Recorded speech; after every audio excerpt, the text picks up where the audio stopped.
Suka mendengar Alkitab, Jumat 16 Oktober 2020. Tujuan hidup.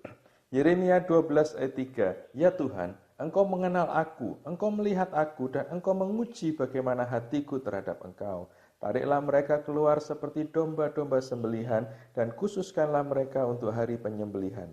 Tidak bisa dipungkiri bahwa semua orang percaya, seberapapun sudah menjaga hidupnya, masih berada di tengah dunia yang hiruk-pikuk dengan berbagai pikat dan godaan. Dengan maraknya aktivitas sosmed memudahkan kita untuk menyaksikan etalase kehidupan orang dengan tingkah polanya masing-masing, kesuksesan orang-orang dunia, mereka yang belum menerima Kristus, ini dapat menjadi godaan bagi orang percaya. Dalam Yeremia 12 ayat 1-4, Nabi Yeremia menyerukan kepada Tuhan apa yang dilihatnya sebagai ketidakadilan. Ia membandingkan kehidupannya dan penderitaannya dengan hidup orang fasik yang penuh dengan kemakmuran dan keberhasilan.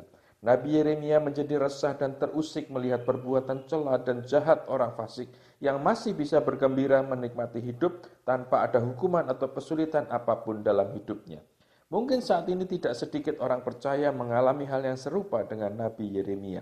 Hidup dalam kekudusan dan ketaatan, namun masih mengalami banyak kesulitan, kendala, masalah yang terus datang bertubi-tubi. Sementara kita melihat rekan kerja atau tetangga yang hidup dalam kemakmuran walaupun tidak menjaga kekudusan, apalagi hukum Tuhan.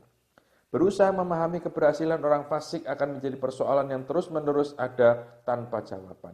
Membandingkan hidup seperti ini umumnya didasarkan atas pengertian akan punish dan reward sistem dunia. Mengharapkan penghargaan atau hukuman harus terjadi di dunia, namun sesungguhnya hidup kita di dunia ini sementara saja. Ada kehidupan abadi yang jauh lebih penting yang harus kita persiapkan. Tujuan kita dalam hidup akan mengubah pandangan kita terhadap perbedaan hidup duniawi. Waspadalah, jangan sampai kita disimpangkan. Tuhan Yesus memberkati. Mazmur 89 ayat 39-52. Membatalkan perjanjian dengan hambamu, menajiskan mahkotanya laksana debu, melanda segala temboknya, membuat kubu-kubunya menjadi reruntuhan. Semua orang yang lewat di jalan merampoknya, dan ia menjadi celah bagi tetangganya. Engkau telah meninggikan tangan kanannya para lawannya, telah membuat semua musuhnya bersuka cita. Juga kau balikkan mata pedangnya dan tidak membuat dia dapat bertahan dalam peperangan. Engkau menghentikan kegemilangannya dan tahtanya kau campakkan ke bumi. Kau pendekkan masa mudanya, kau selubungi dia dengan malu. Berapa lama lagi ya Tuhan, Engkau terus-menerus berkobar-kobar murkamu laksana api. Ingatlah apa umur hidup itu, betapa sia-sia kau ciptakan semua anak manusia. Siapakah orang yang hidup yang tidak mengalami kematian, yang dapat meluputkan nyawanya dari kuasa dunia orang mati? Di manakah kasih setiamu yang mula-mula ya Tuhan, yang telah kau janjikan dengan sumpah kepada Daud demi kesetiaanmu? Ingatlah celah hambamu ya Tuhan, bahwa dalam dadaku aku menanggung penghinaan segala bangsa, yang dilontarkan oleh musuh-musuhmu ya Tuhan, yang dilontarkan mencela jejak langkah orang yang kau urapi. Terpujilah Tuhan untuk selama-lamanya. Amin. Ya, amin. Yeremia 12 ayat sampai pasal 13. Keluhan Yeremia dan jawab Allah.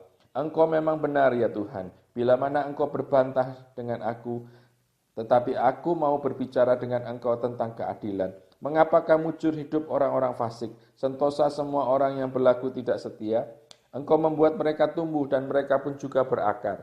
Mereka tumbuh subur dan menghasilkan buah juga. Memang selalu engkau di mulut mereka, tetapi jauh dari hati mereka.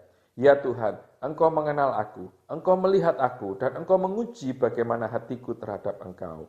Tariklah mereka keluar seperti domba-domba sembelihan, dan khususkanlah mereka untuk hari penyembelihan. Berapa lama lagi negeri ini menjadi kering, dan rumput di segenap padang menjadi layu, karena kejahatan penduduknya, binatang-binatang dan burung-burung habis lenyap, sebab mereka telah mengira, ia tidak akan melihat tingkah langkah kita. Jika engkau telah berlari dengan orang berjalan kaki, dan engkau telah dilelahkan, bagaimanakah engkau hendak berpacu melawan kuda? Dan jika di negeri yang damai engkau tidak merasa tentram, apakah yang akan engkau perbuat di hutan belukar sungai Yordan? Sebab saudara-saudaramu dan kaum keluargamu, mereka sendiri juga berbuat khianat terhadap engkau. Mereka juga bersama-sama di belakangmu. Janganlah percaya kepada mereka, sekalipun mereka berkata manis kepadamu. Aku telah meninggalkan kediamanku, telah membuangkan negeri milikku. Aku telah menyerahkan buah hatiku ke dalam tangan musuhnya. Negeri milikku sudah menjadi seperti singa di hutan bagiku. Ia mengeraskan suaranya menantang aku, sebab itu aku membencinya. Negeri milikku sudah menjadi seperti burung belang bagiku. Burung-burung buas mengerumuninya. Ayo, kumpulkanlah segala binatang di padang, bawalah untuk menghabiskannya. Banyak gembala telah merusakkan kebun anggurku, memijak-mijak tanahku dan membuat tanah kedambaanku menjadi padang gurun yang sunyi sepi. Ya, mereka telah membuatnya sunyi sepi tanah itu berkabung di hadapanku. Sunyi sepi sekarang segenap negeri itu, tetapi tidak ada orang yang memperhatikannya. Para pembinasa telah datang melintasi segala bukit gundul di padang gurun, sebab pedang Tuhan mengamuk makan dari ujung negeri yang satu ke ujung lain. Tidak ada damai bagi segala yang hidup. Mereka telah menabur gandum, tetapi yang dituai adalah semak duri. Mereka telah bersusah payah, tetapi usaha mereka tidak berguna. Mereka malu karena hasil yang diperoleh mereka akibat dari murka Tuhan yang menyala-nyala. Beginilah firman Tuhan mengenai sekalian tetanggaku yang jahat, yang telah mengusik negeri yang telah kuberikan sebagai milik pusaka kepada umatku Israel. Bahwasanya aku akan mencabut mereka dari tanah mereka, dan aku mencabut kaum Yehuda dari tengah-tengah mereka. Tetapi setelah aku mencabut mereka, maka aku akan menyayangi mereka kembali. Aku akan mengembalikan mereka masing-masing ke milik pusakanya dan masing-masing ke negerinya. Dan jika mereka sungguh-sungguh belajar cara hidup umatku, sehingga bersumpah demi namaku, demi Tuhan yang hidup, seperti tadinya mereka mengajar umatku untuk bersumpah demi Baal, maka mereka akan dibangun di tengah-tengah umatku. Tetapi jika mereka tidak mau mendengarkan, maka aku akan sungguh-sungguh mencabut dan membinasakan bangsa yang demikian. Demikianlah firman Tuhan. Ikat pinggang yang menjadi lapuk. Beginilah firman Tuhan kepadaku, pergilah membeli ikat pinggang lenan. Ikatkanlah itu pada pinggangmu, tetapi jangan kau celupkan ke dalam air. Maka aku membeli ikat pinggang seperti yang difirmankan Tuhan, lalu mengikatkannya pada pinggangku. Sesudah itu datanglah firman Tuhan kepadaku untuk kedua kalinya, bunyinya, ambillah ikat pinggang yang telah kau beli dan yang sekarang pada pinggangmu itu. Pergilah segera ke sungai Efrat untuk menyembunyikannya di sana di celah-celah bukit batu. Maka pergilah aku lalu menyembunyikannya di pinggir sungai Efrat seperti yang diperintahkan Tuhan kepadaku. Sesudah beberapa waktu lamanya berfirmanlah Tuhan kepadaku, pergilah segera ke sungai Efrat, mengambil dari sana ikat pinggang yang kuperintahkan kau sembunyikan di sana. Maka pergilah aku ke sungai Efrat, lalu aku menggali dan mengambil ikat pinggang itu dari tempat aku menyembunyikannya. Tetapi ternyata ikat pinggang itu sudah lapuk, tidak berguna untuk apapun.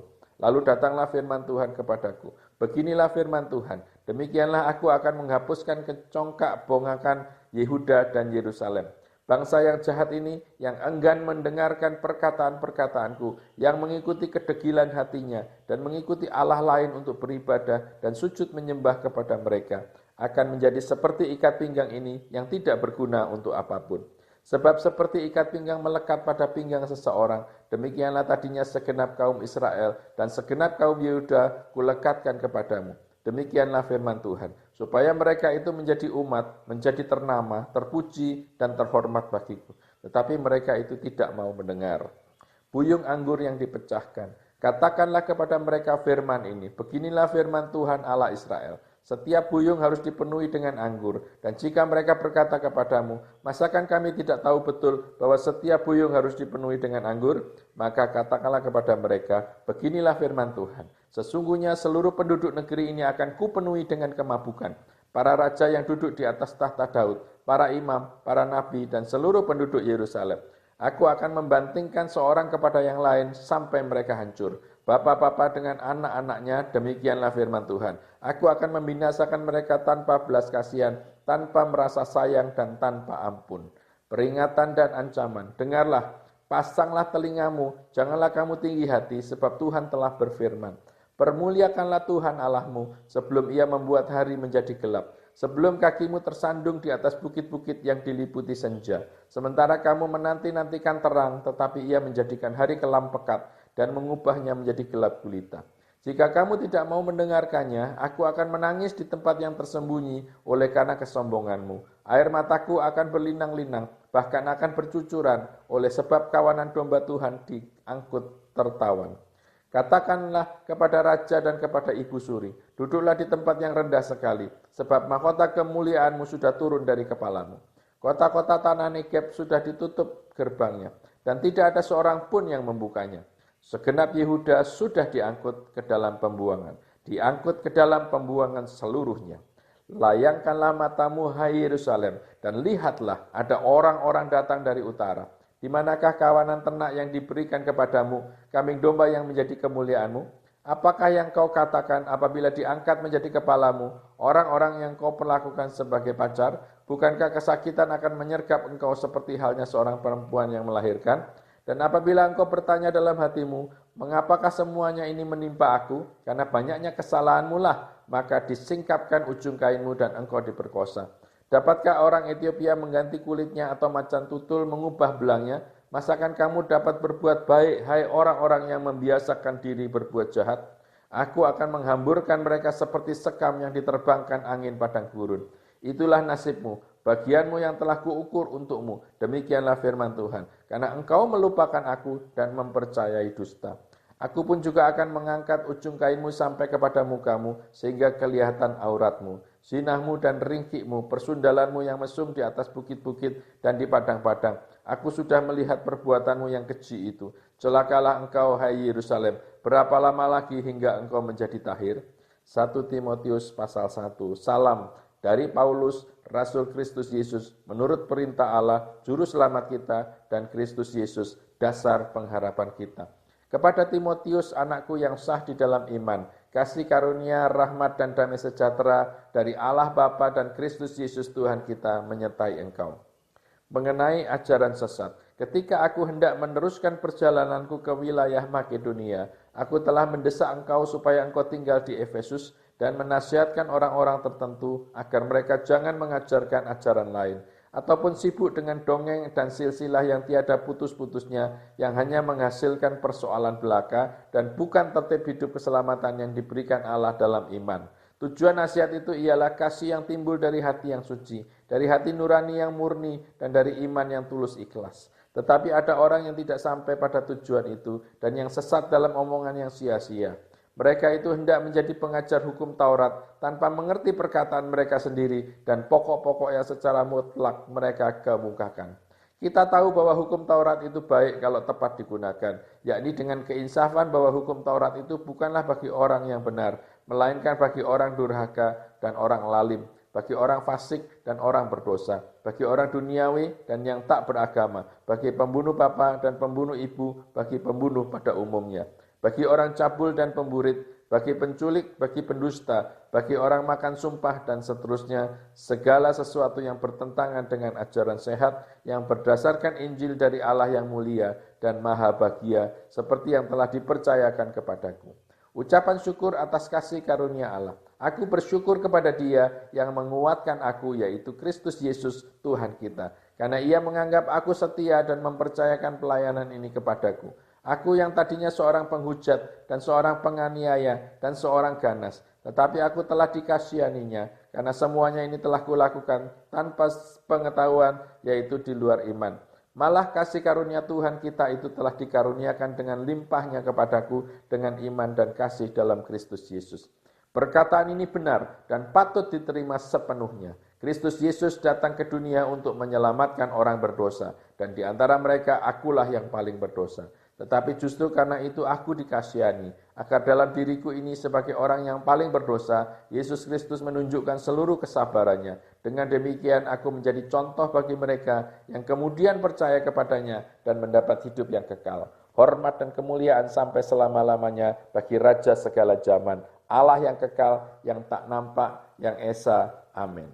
Tugas Timotius. Tugas ini kuberikan kepadamu, Timotius anakku, sesuai dengan apa yang telah dinubuatkan tentang dirimu, supaya dikuatkan oleh nubuat itu, engkau memperjuangkan perjuangan yang baik dengan iman dan hati nurani yang murni. Beberapa orang telah menolak hati nuraninya yang murni itu, dan karena itu kandaslah iman mereka.